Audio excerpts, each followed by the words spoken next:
புதுச்சேரியில் மீட்டர் பொருத்தாமல் இயங்கும் ஆட்டோக்கள் பறிமுதல் செய்யப்படும் என போக்குவரத்து துறை அதிகாரிகள் எச்சரிக்கை விடுத்துள்ளனர்.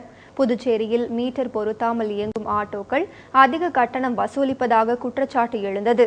இதனை தடுக்கும் விதமாக 3 மாதங்களுக்கு முன்னர் மீட்டர் பொருத்த வேண்டும் என உத்தரவு பிறப்பிக்கப்பட்டது.